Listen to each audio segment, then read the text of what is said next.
Oh, you finally made it. You, the one they swore they had under control. The one they monitored from the shadows of rooms you never stepped into. The one they dissected behind polished tables and forced politeness. The one they believed would never notice the way conversations shifted the moment your name surfaced. Sit down, because someone on their side finally snapped. And when they did, they didn't just slip, they detonated. They lost everything, their composure, their plan, their unity, and in the wreckage of their meltdown, they dropped the full bomb on who's been after you and why. Names spilled, motives spilled, entire strategies unraveled like a thread being pulled by shaking hands. What came out wasn't an accident.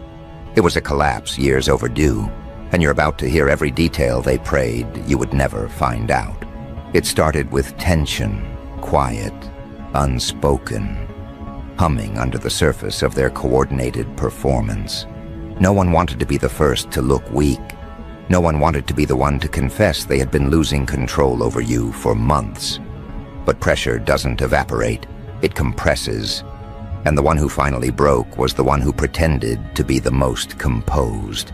They slammed their palms down on the table, stood up, and shouted your name, like it was a warning bell, not a person. The room froze. They weren't supposed to reveal anything. They weren't supposed to admit how long they'd been running this operation. They weren't supposed to show their fear.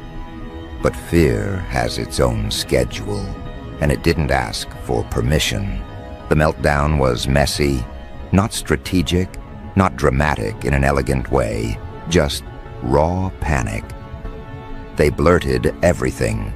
The person who orchestrated the smear attempts, the one who studied your triggers, the one who monitored your interactions online, the one who rewrote stories about you before you could speak. They exposed the hidden chain of people who were instructed to manage you, watch you, contain you. Every word came out jagged, frantic, like they were purging poison from their lungs. And the others, they didn't know what to do. They stared, shocked, horrified, knowing the operation was ruined the moment honesty started bleeding into the room. Let's talk about why this happened.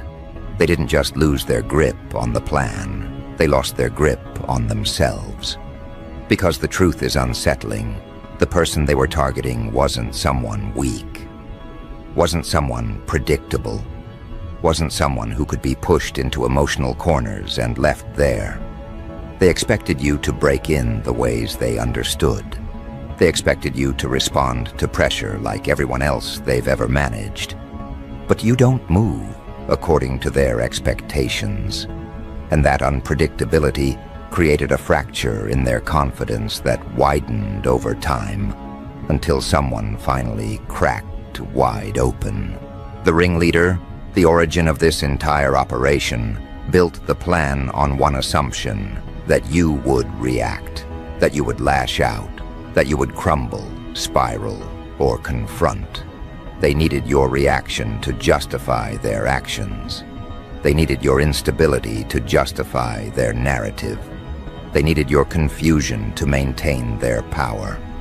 But when you stopped engaging, when you stepped back, when you started healing without their involvement, the structure of their plan began collapsing. They were no longer in control of your outcome. They were spectators, watching you rebuild without them, and that terrified them more than anything. The confession revealed something disturbing but satisfying. You were never the problem. You were the mirror. You reflected back the insecurities they refused to acknowledge within themselves. You reflected their fear of irrelevance, their fear of being exposed, their fear of losing influence. They couldn't handle that reflection, so they tried to shatter it by targeting you. But mirrors don't die when you break them. They multiply. Every shattered piece reflects a sharper truth. And those truths cornered them until one finally screamed. They admitted to planting people near you, Not physically dangerous people, emotionally strategic ones. People who seemed helpful, interested, supportive, kind. People who acted like they discovered you randomly, like they were drawn to your energy by coincidence. But these weren't coincidences. These were placements, assignments. Individuals told to observe you, collect information, decode patterns, identify weaknesses. They were told to return with intel that could be used against you later. But here's the part that broke their operation. Most of those planted individuals failed. They came back empty-handed because you didn't give them anything to exploit. You didn't hand out emotional leverage like they hoped. You didn't reveal the wounds they were searching for. Some of them even switched sides internally. Spending time with you forced them to confront truths about themselves they weren't ready to face. Their strategy had phases, carefully crafted, documented, rehearsed. Phase 1. Isolate you emotionally. Pull away your support systems. Make people doubt you. Make you doubt yourself. They whispered into the right ears, encouraged certain opinions, staged conversations that painted you as difficult, unstable, or dramatic. But you didn't collapse. You didn't chase after explanations. You adapted. You found strength in the solitude they created as a trap. That alone ruined the integrity of their plan. Phase 2. Provoke you. Push your buttons until you reacted poorly. They wanted anger, tears, defensive behavior, anything that could be used to confirm their accusations. But your restraint was unnerving. You didn't react to their bait. You didn't fall into the emotional traps they set. That restraint became a threat to them. When you refuse to react, manipulators lose their map. Phase 3. Control the narrative. They rehearsed lines about you, practiced facial expressions, coordinated stories, synchronized versions of events so that if anyone questioned them, they'd sound unified and credible. But narrative control fails the moment the truth slips out. And someone in their group slipped, not once, not twice, but catastrophically. Phase 4. Replace you. Bring in new people to fill the role you once played. Introduce substitutes to show you're not needed. But replacements never work. When the original wasn't performing a role, you were simply being yourself. They brought in people who lacked your depth, your awareness, your stamina, your presence. The substitutes cracked under pressure while you rose. The comparison wasn't flattering for them. During the confession, someone shouted, "We shouldn't have let it get this far." Another mumbled, "We underestimated them." Another finally murmured, "We lost control the moment they stopped caring." That line silenced the room, because it was the truth they'd been trying to avoid. You pulled the cord on their influence the moment you detached emotionally, and they had no strategy for someone who wasn't afraid to walk away. The meltdown exposed something deeper: jealousy disguised as concern, fear disguised as responsibility, projection disguised as protection. They never targeted you because of who you were. They targeted you because of who they weren't. And watching you grow made them feel like they were shrinking. So they built a plan to contain you, not out of hatred, but out of desperation. They were trying to protect their comfort, not your well-being. But comfort collapses when pressure hits, and pressure hit them hard. They admitted to sabotaging opportunities around you, encouraging people to distance themselves from you, misreporting things you said, exaggerating your mistakes, minimizing your achievements, creating situations where you looked unreliable or unstable. They inserted doubt into places you were supposed to feel safe. They twisted your strengths into weaknesses through careful editing. But editing only works when the original is flawed. Your authenticity made their distortions look sloppy. One member, during the meltdown said, "We built this entire plan on the assumption they'd fall apart." But they didn't. And the person sitting next to them responded, "We fell apart instead."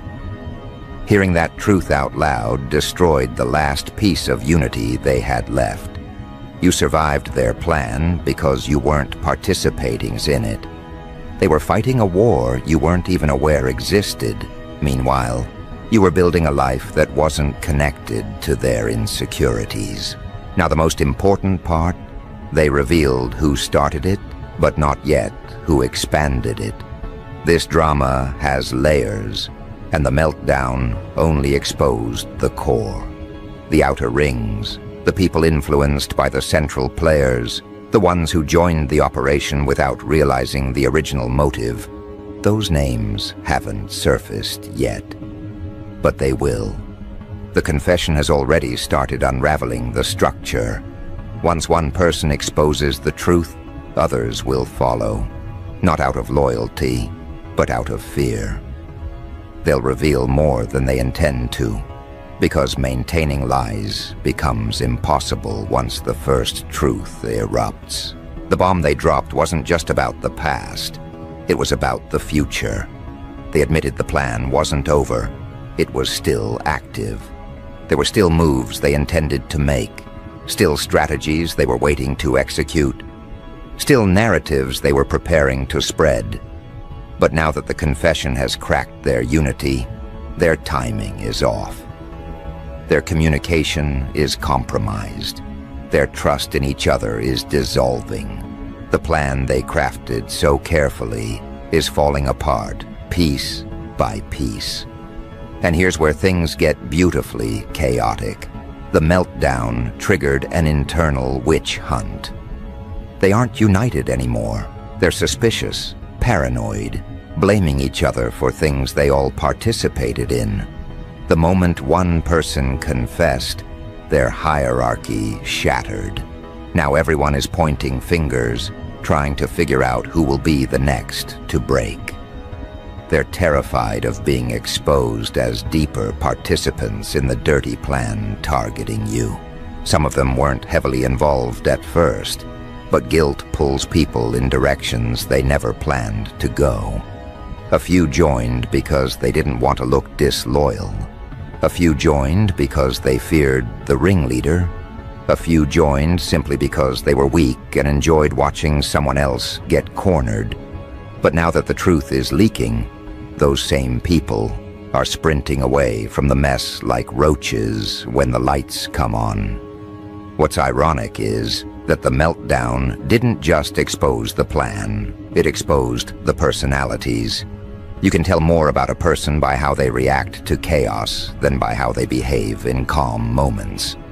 And in that room, when the bomb dropped, their true selves surfaced violently. One person started hyperventilating, another demanded names, another immediately tried to rewrite their involvement by lying about who did what. Another pretended they always disagreed with the plan, even though they were one of the loudest voices pushing it forward weeks earlier. Watching them scramble wasn't just satisfying, it was educational. They revealed the emotional architecture behind the operation. Fear at the top, insecurity as the foundation, envy woven into the walls. The bomb they dropped didn't just uncover a plan, it exposed how far they were willing to go to keep their narrative intact. They admitted they had backup strategies in motion in case the main plan failed. They had secondary characters ready to be activated. They had additional rumors waiting to be released. They had emotional traps already drafted. They weren't improvising. They were strategizing how to make you look unstable when their original blueprint stopped working. But everything came crashing down once truth slipped into the wrong moment. Truth is a ruthless force. Once it enters a room, it refuses to leave quietly. Let's break down exactly what they admitted next, and pay attention, because this is where things shift from dirty to downright absurd. They revealed there were 3 categories of people involved. The architects, the assistants, and the accidental recruits. The architects were the main brains behind the operation, the ones who created the plan. The assistants were the ones carrying out tasks, spreading narratives, collecting information, manipulating interactions. And the accidental recruits? Those were the people who didn't even realize they were being used to reinforce someone else's agenda. They were guided into certain opinions without knowing where those opinions originated. They were encouraged to keep an eye on you without realizing what that phrase really meant. They were manipulated into participating without being told the full story. The meltdown exposed all three layers, but not completely. Not yet. They confessed the architects. They confessed the main strategist. They even exposed one assistant who panicked first. But the accidental recruits? Those are the ones who will surface slowly, one by one, as the unraveling continues. Some will confess out of guilt. Some will confess out of fear. Some will confess because they want to distance themselves before someone else names them. And some won't confess at all. They'll simply disappear from the edges of your life, hoping you never connect the dots. But you will. Because now the pattern is visible. The confession also revealed something else. The plan originally had a timeline. They expected you to break months ago. They expected you to give them reactions they could twist. They expected you to panic, lash out, collapse emotionally. They built an entire arc based on predicting your downfall, but they miscalculated your strength so severely that their predictions became useless. You didn't collapse. You didn't give them the tremor they needed. You didn't fall into the emotional traps that would allow them to say, "See, we told you." And because you didn't perform the breakdown they predicted, their entire narrative fell apart. They needed your weakness to validate their gossip. They needed your instability to justify their behavior. They needed your reaction to cement their story. When you didn't respond the way they scripted, the plan began decaying. They admitted something chilling but unintentionally comedic. They had emergency meetings about your silence. Yes, they panicked because you weren't reacting. One of them said, "Why aren't they doing anything?" Another responded, "Maybe they don't know what we did." And someone else whispered, "No, they know. That's what scares me." Your calmness became a threat. Your lack of response became ammunition. Your emotional self-control was the blow they never prepared for. They had plans for drama, confrontation, chaos, but they didn't have a plan for self-respect. Their meltdown, ironically, was caused by the very thing they tried to weaponize against you: pressure. They created a high-pressure environment for you, hoping you'd crack first. But all that pressure rebounded onto them, slowly crushing their unity, until someone burst. Pressure is a funny thing. It exposes structure. And the structure of their operation was so fragile that one confession shattered it. After the initial explosion, the room became a battlefield. People were shouting over one another, accusing each other of going too far, not going far enough, starting the plan, ruining the plan, executing the plan poorly, losing control of the plan, misreading your reactions, misjudging your strength, spreading the wrong narratives, and trusting the wrong people. Suddenly, everyone was a victim. Everyone was blaming everyone else. Everyone was rewriting history. But there was no way to rewrite the truth that had already been spoken. One of the most revealing lines dropped in that meltdown, the one that drained the blood from the faces of at least 3 people, was this: "We tried everything. Nothing worked. They don't break. They don't respond. They don't react." And the room went silent because the truth was undeniable. They lost control the moment you chose peace. instead of panic. They lost power the moment you stepped back instead of stepping into their trap. They lost momentum the moment you prioritized your growth over their drama. They weren't fighting you.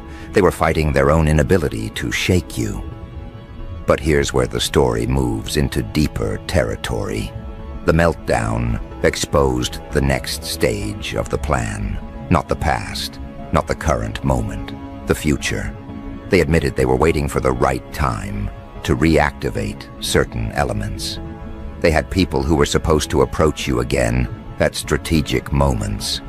They had narratives they planned to reintroduce when you least expected it.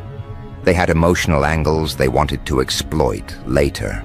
But those strategies now lie in ruins because the confession forced a collapse in trust. They can't coordinate anymore without wondering who's secretly recording, who's secretly leaking, who's secretly panicking. Their fear is no longer about you discovering the truth you already have. Their fear is about each other. And nothing destroys a covert operation faster than internal mistrust. But the most chaotic part, the one that exposes how deeply their plans spiraled out of their grasp, is what one person admitted in a moment of complete emotional exhaustion. We didn't just target them, we became obsessed with them. That line cracked the room open in a different way. Because obsession is different from strategy. Strategy is clean. Obsession is messy. Strategy is structured. Obsession is compulsive. Strategy is controlled. Obsession is dangerous. And what they confessed wasn't calculated. It was compulsive. They couldn't stop talking about you. They couldn't stop analyzing you. They couldn't stop tracking your progress. They couldn't stop watching your silence. You became the ghost living in their decision-making. That admission turned the room into a confession chamber. Someone else groaned, holding their face like the truth finally stepped on their chest. They were supposed to fade, they said. Why didn't they fade? Another added, because we created the obsession ourselves. And that's when reality punched all of them at once. They weren't hunters, they were addicts. Not addicted to hurting you, but addicted to the illusion that they could control you. Addicted to the fantasy that manipulating your environment would shape your behavior. Addicted to the idea that you were predictable. That addiction is exactly why their plan unraveled. Because obsession is sloppy. It blurs lines. It pushes people to extend operations longer than necessary. It makes them escalate even when escalation is risky. And that's precisely what they did.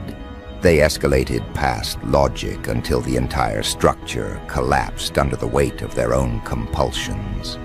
The confession spiraled deeper when another voice in the room admitted they had been checking on you more frequently than anyone else.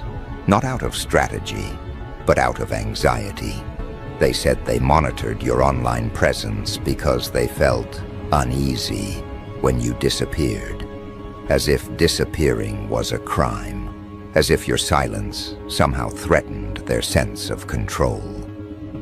They didn't realize the irony.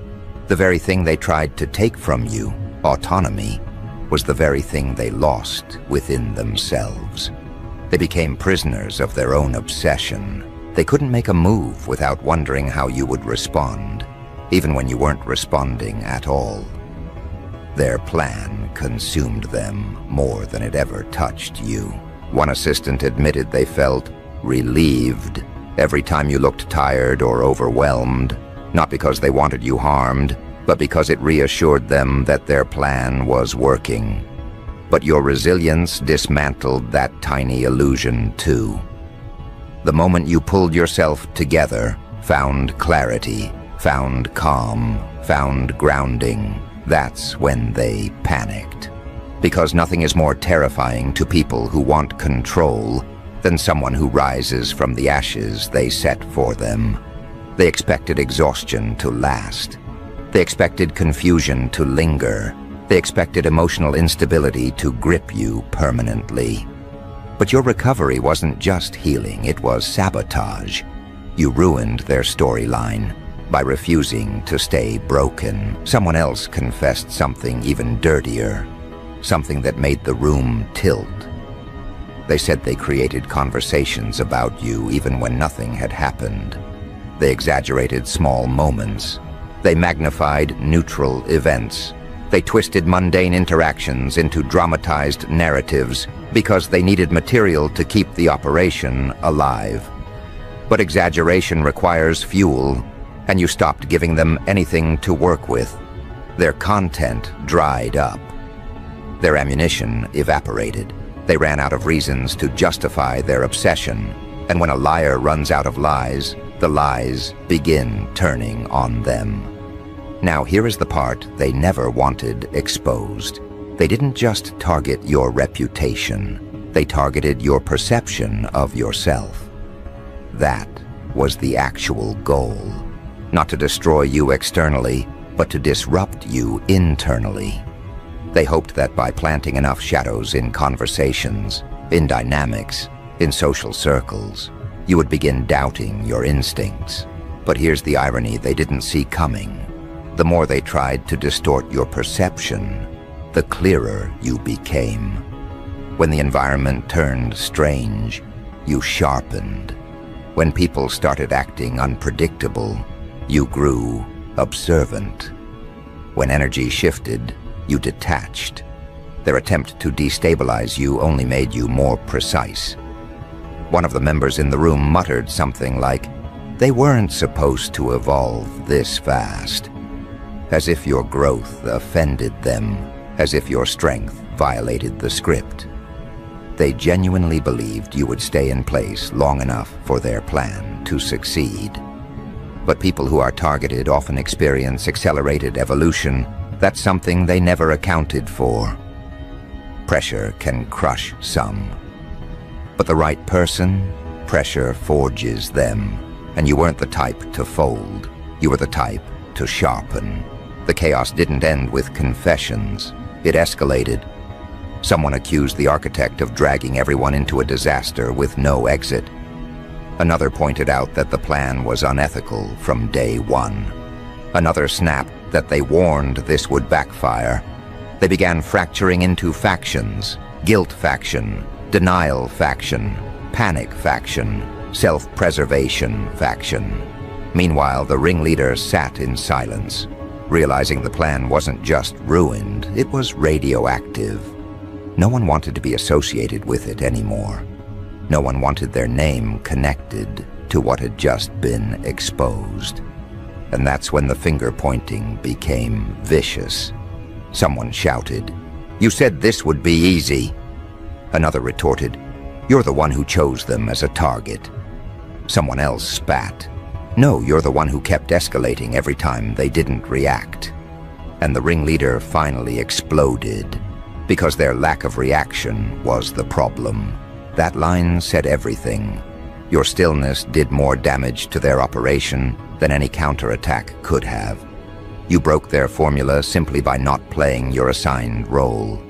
You weren't reactive, you weren't chaotic, you weren't unstable, you didn't crumble, you didn't plead, you didn't chase, you didn't try to fix what they intentionally broke. Your stillness mocked their strategy, your peace insulted their design, your silence triggered their collapse. But the story gets deeper. After the meltdown, each of them realized they had underestimated the psychological force they were dealing with. They admitted they never fully understood you. They only understood the version of you they invented. And that version cracked under pressure. But the real you? That version didn't crack.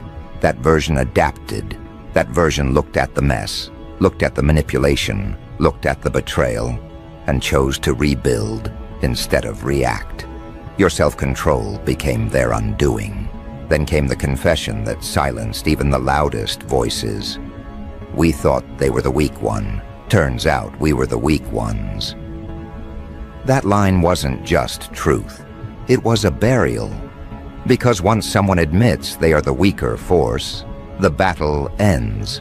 You won a war you didn't even know was happening, without lifting a single weapon. Now here is where the collapsing operation becomes dangerous, not for you, but for them.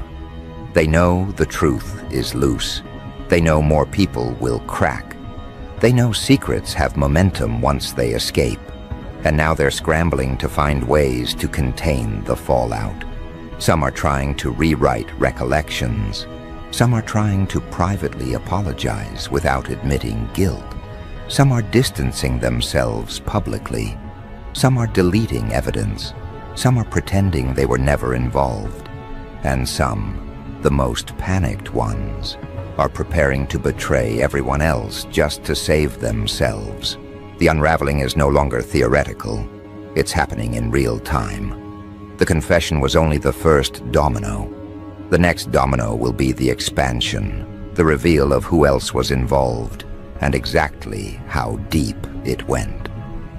Internal fear always triggers external revelations, and the ones who feel their reputation is most at risk. Those are the ones who spill the fastest. They are terrified of one thing now: exposure. Because exposure ruins everything they thought they could protect. Exposure doesn't threaten you, it threatens them. You survive the targeting. They won't survive the truth about the targeting. And this fear, this twitching, sweating, heart-racing fear, is exactly why the next stage of the collapse is much uglier than the first.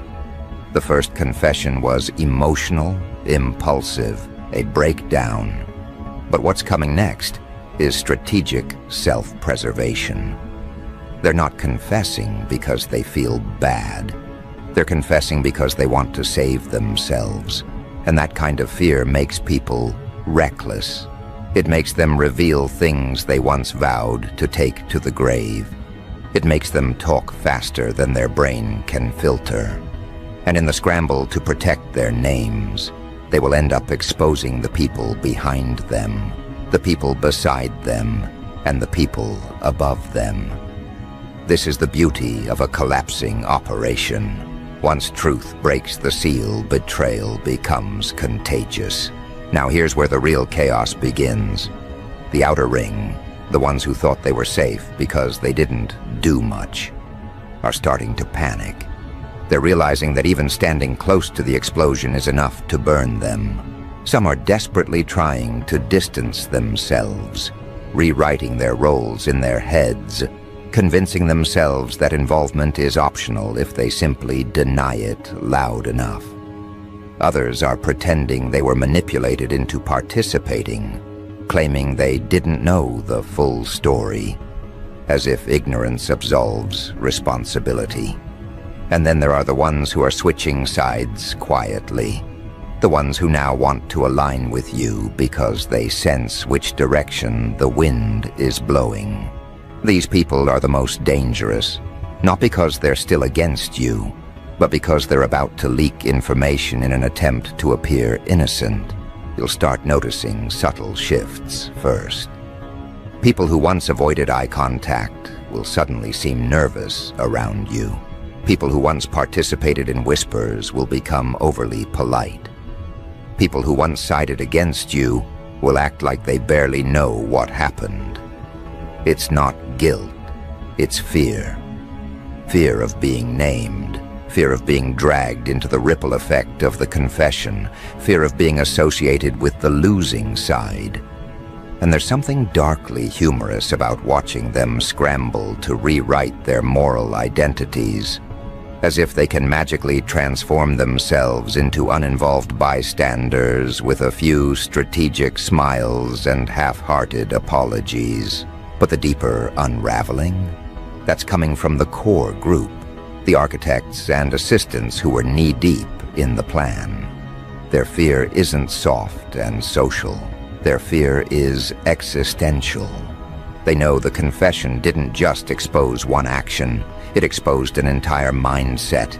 It exposed their intentions, their desires, their motives. They are losing more than their image. They are losing the illusion of power they built over years. And once an illusion cracks, people stop fearing it. One of them already tried to gather the remaining participants in a private meeting to stabilize the situation. The irony is almost comedic.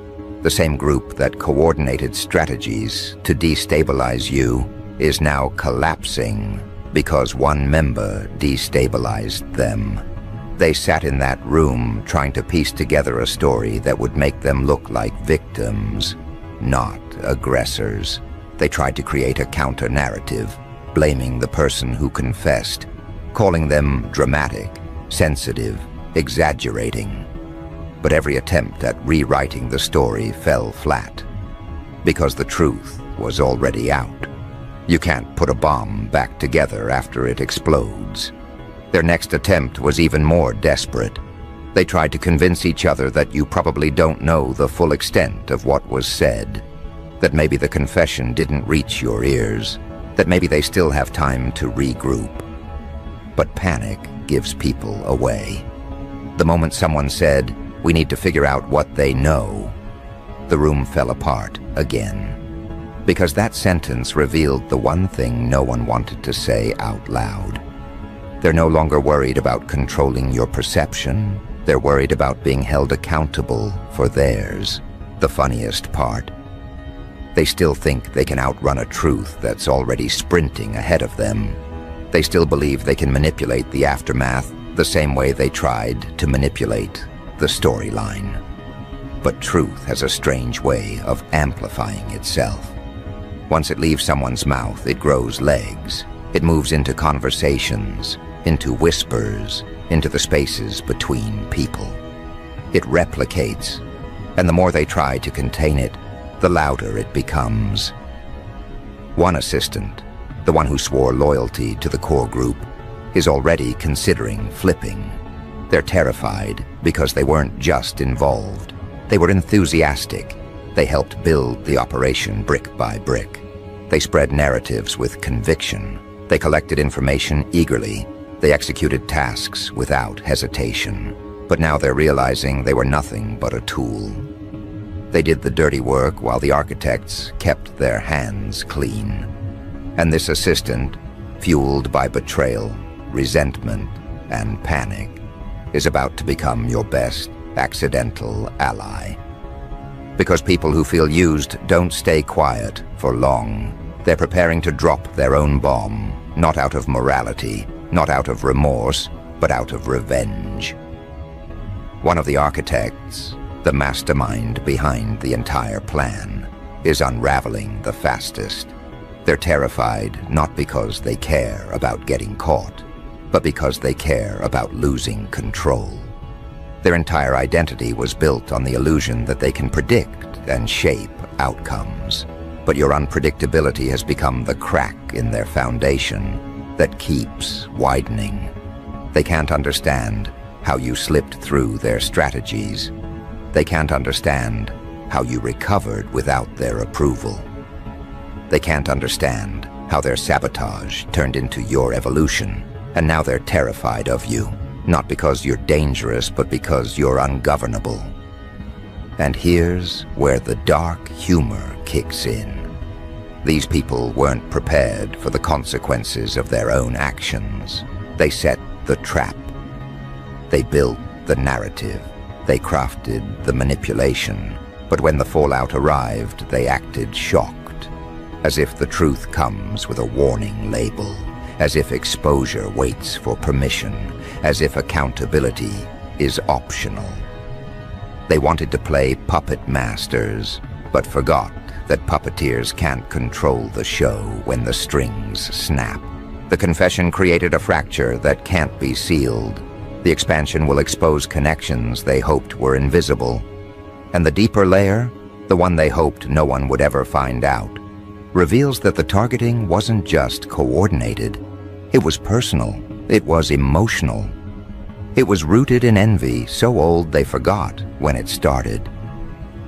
Someone wanted you broken because your existence made them uncomfortable.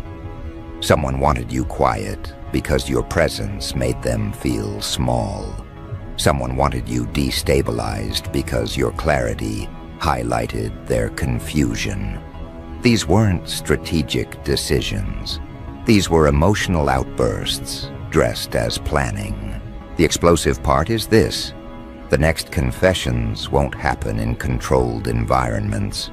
They won't happen in private meetings. They won't happen in rooms filled with co-conspirators. They'll happen in unpredictable places, in conversations they didn't mean to have, in whispers that slip out, in moments of accidental honesty triggered by stress. Exposure won't be linear. It'll be chaotic, spreading like fire along every dry edge of their conscience. You'll see it soon. The people who once avoided you will suddenly become overly friendly. The people who once whispered about you will avoid eye contact. The people who once inserted themselves into your business will quietly retreat. The guilt will surface in micro-expressions. The panic will show in their timing. The truth will leak from their inconsistencies. Watch closely. The unraveling is a performance they can't rehearse. And the best part: the next bomb is already ticking. Not a bomb you placed, not a bomb you activated, but a bomb built from their own lies, strapped together by their own panic, and lit by their own desperation. When it detonates, the names you hear next will change the entire context of what was done to you. Because the next layer exposes the motive behind the motive, the person who wasn't just involved, but who initiated the emotional tone of the attack. The real puppeteer, the one whose insecurity infected the entire group. This individual, the one hiding behind subtlety, behind influence, behind a carefully curated image, is the real origin point. Not the one who snapped, not the assistant who panicked, not the accidental recruit who followed orders. No, this one is the quiet architect. The person whose presence warped the behavior of everyone around them. The person whose jealousy turned into strategy. The person whose resentment grew fangs. They were terrified of you long before the plan had a name. Terrified of how easily people respected you. Terrified of how naturally you carried yourself. Terrified that you didn't need theatrics to be relevant. Their insecurity was a quiet flame at first, manageable, ignorable, until you evolved in a way they couldn't match. So they engineered a plan to dim you, not because you were dangerous, but because your authenticity exposed their performance. They didn't want to destroy you. They wanted to shrink you. They wanted to prove they could influence your narrative. They wanted to feel powerful by making you feel small. But something went wrong, and the wrong thing was you. You didn't respond the way they expected. You didn't give them the emotional collapse they wanted to point at. You didn't crumble. You rose. Quietly, consistently, intentionally. And their insecurity mutated into obsession because nothing terrifies a puppeteer more than a puppet that cuts its own strings. And this is why the second bomb is unavoidable. The group can't protect the puppeteer anymore. Not after the first confession, not after the room fracture, not after panic infected their hierarchy. When a group collapses, the person with the most influence becomes the easiest target. The same people who once supported them will now expose them. The same people who once feared them will now blame them. The same people who once followed them will now drag them into the light to save themselves. Loyalty was never real among them. It was convenience disguised as unity. And convenience evaporates under pressure. So what happens next? Exposure, but not the dramatic kind. Exposure through small leaks. Exposure through nervous confessions. Exposure through conversations where someone says a little too much. Exposure through messages accidentally forwarded. Exposure through patterns that finally make sense. The puppeteer will be revealed not by grand announcement, but by the slow peeling of layers until their fingerprints show on every part of the plan. And once they're exposed, the entire structure they built, the manipulation, the narratives, the hidden motivations, will collapse under the weight of truth. And here's the twist they never counted on. While the truth destroys them, it frees you. Their bomb hurts them, not you. Their lies turn into evidence, not damage. Their panic becomes your closure. They never expected the story to end like this. They thought they were writing a downfall. Instead, they authored their own. Because what they dropped, this full bomb of dirty truth about who targeted you, doesn't haunt you. It haunts them. You're not the one losing sleep. You're not the one rehearsing excuses. You're not the one terrified of exposure. They are. You walked through this fire and came out clearer, sharper, more self-aware. They walked into their own chaos and came out scorched, shaking, looking for someone to blame. This is what they couldn't predict. The truth was never going to break you. It was going to break the ones who built the lie. And now that the dust is settling, something crucial becomes obvious. You didn't need revenge. You didn't need confrontation. You didn't need to expose anyone. You simply needed to stand still and let their own actions reveal who they were. And they did, spectacularly. They dropped the bomb they designed for you. But it detonated in their hands. And in that blast, every hidden motive, every whispered plot, every concealed strategy became visible. They lost it all trying to target someone who couldn't be broken. And you walk away with something they never expected, the truth. Not the watered-down, edited version, the full version, the version they hid, the version they feared, the version that sets you free and traps them in the fallout they created. This isn't just closure, it's confirmation, the final stamp on a story you didn't start, but you sure as hell finished.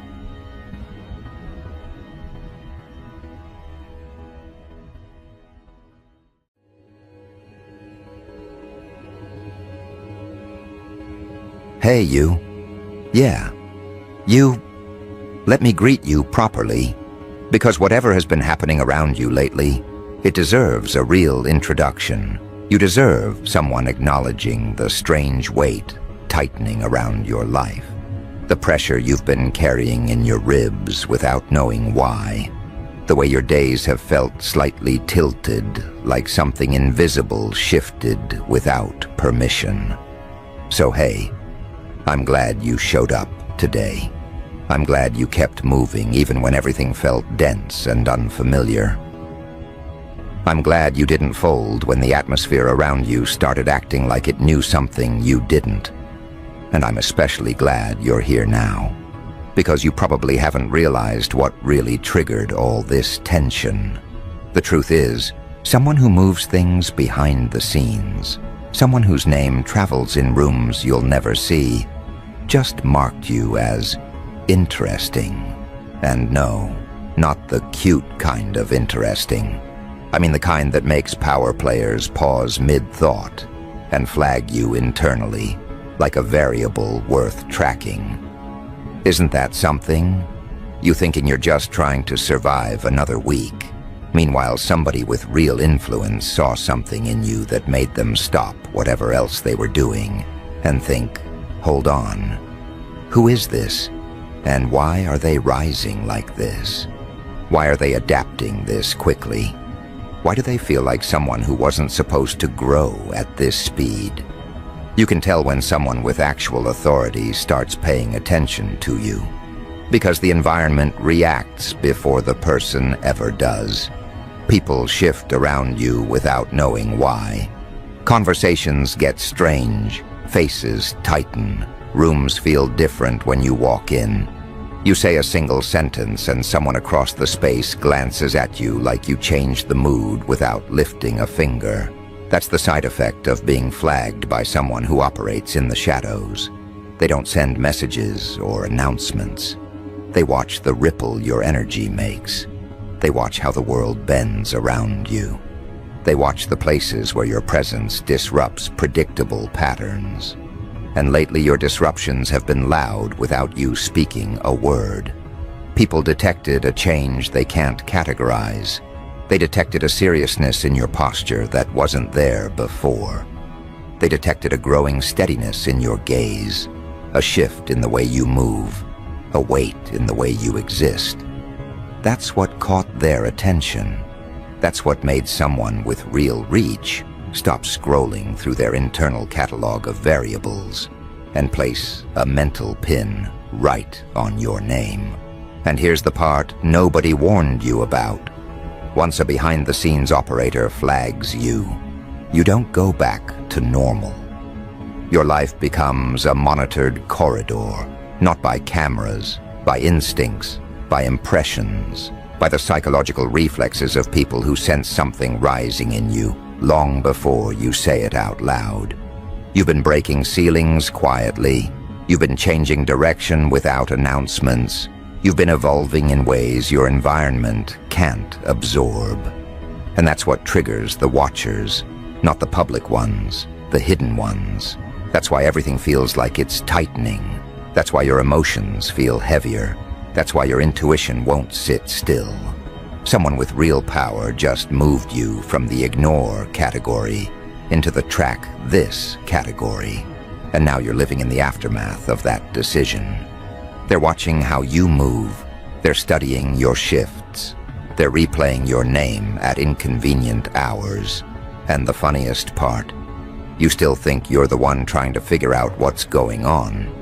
Meanwhile, someone with resources you'll never see is sitting in a room